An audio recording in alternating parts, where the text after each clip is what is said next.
Good evening guys. আজি মই topic আনিছোঁ, সুন্দৰ টপিক। যিসকলে ঘৰত মেকুৰী পুহিছে সেইসকলৰ কাৰণে এই টপিকটো, আৰু যিসকলে মেকুৰী পোহা নাই সেই সকলোৱে চাব পাৰে। এই ভিডিঅ'টো চালে কিছু নাজানা কথা শিকিব পাৰিব। মোৰ 4টা মেকুৰী আছে, তাৰে 3টাই মাংস খায়, বইল মাংস ব্ৰইলাৰৰ, আৰু বাকী এটাই কেটফুট খায়। এইটো কেটফুট খায়, কেতিয়াবা বাকী 3টাও খায়, অলপ চলপ খায়, বেছি নাখায়। দুই এটা এইটো খুবেই খায়, গ্ৰেন জিৰো। এইটো গতিকে আনি দিছোঁ মই, বাৰ আনিব নোৱাৰি ন অনলাইনত।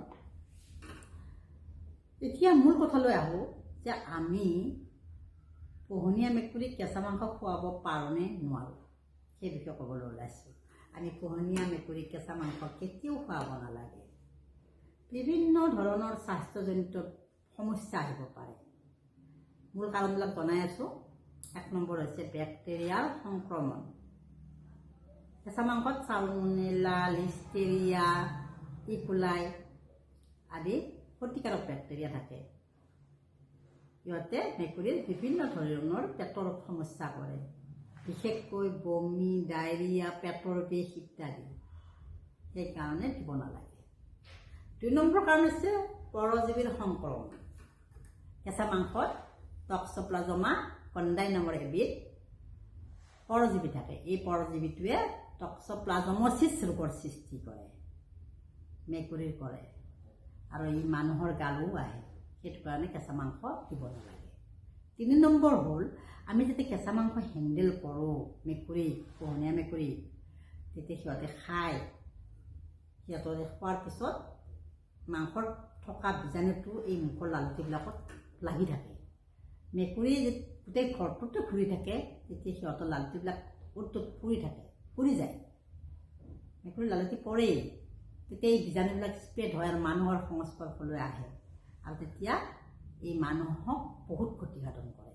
বিশেষকৈ যিসকলৰ ইমিউনিটি ছিষ্টেম কম, মানে ৰোগ প্ৰতিৰোধ ক্ষমতা কম, আৰু গৰ্ভৱতী মহিলাসকলক, লগতে বেবী, গৰ্ভত থকা বেবীটো খুবেই ক্ষতিসাধন কৰে। সেইটো কাৰণে আমি কেঁচা মাংস কেতিয়াও হেণ্ডেল কৰিব নালাগে। আৰু এটা কাৰণ আছে, সেইটো কাৰণ হৈছে কেঁচা মাংসৰ হাড়বিলাক টাইট। সিহঁতে যেতিয়া কামুৰি কামুৰি খায় নহয়, জোং থকা মাংস কামোৰতে জোং হৈ যায় ন, এই গলত লাগি যাব পাৰে, আঘাত কৰিব পাৰে, তেজ ওলাব পাৰে, বা বহুত ভিতৰলৈকে সোমাই যাব পাৰে, আৰু পেটৰ ভিতৰত উজাই যাব পাৰে। হাড়ি জোং থকা সেইবিলাক পেটৰ বিভিন্ন কোমল অংশত সোমাই যাব পাৰে, গাঁতৰ সৃষ্টি হ'ব পাৰে, তেজ ওলাব পাৰে, বিভিন্ন বেমাৰ আজাৰ হ'ব পাৰে, তাৰ পৰা বীজাণুৱে বাহ ল'ব পাৰে। সেইটো কাৰণে কেঁচা মাংস আমি দিব নালাগে।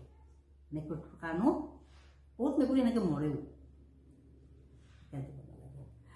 কিছুমানে কয় যে জংঘলত থকা মেকুৰীবিলাক, বনৰীয়া মেকুৰীবিলাকেতো কেঁচা মাংসই খায়। হয়, সেইটোও হয়। তাৰমানে সিহঁতে চিকাৰ কৰে আৰু লগে লগে খায়, তেতিয়া প্ৰব্লেম নাই। কিন্তু যদি সিহঁতে সেই কিছু ঘণ্টাৰ পিছত খায়, কেইবা ঘণ্টাৰ পিছত সেই মাংসখিনি আকৌ খায়, তেতিয়া কিন্তু হ'ব। কিয় জানে, এই বায়ুমণ্ডলত বিভিন্ন ধৰণৰ বীজাণু আছে, এই বীজাণুবিলাকে যায় তাতে বাহ লয়। তেনেকৈ বহুত মেকুৰী হয়তো মৰে, আমি গম নাপাওঁ। সেইটো কাৰণে আমি মাংস আনি ফ্ৰিজত ভৰাই থলোঁ, বেছিকৈ আনো মেকুৰীৰ কাৰণে থলোঁ, বাকী অলপ বাহিৰতো থলোঁ। কিছু ঘণ্টাৰ পিছত বীজাণুবিলাক আহি যায়, তাতে বাহ লয়। সেইকাৰণে মেকুৰীক আমি কেঁচা মাংস খুৱাব নালাগে। লগে লগে কাটি লগে লগে খুৱাইছোঁ, সেইটো বেলেগ কথা।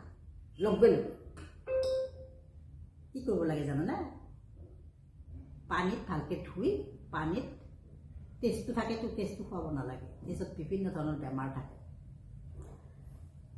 তাতে অলপ মহাৰি দিব লাগে, হালধি দিব লাগে, হালধিয়ে বীজাণু মাৰে, আৰু অলপ সোৱাদৰ কাৰণে নিমখ দিব লাগে, দি অলপ ভালকৈ মানে উতলাব লাগে, যাতে গৰমটো গোটেইখিনি মাংসৰ ভিতৰখিনিও পায়।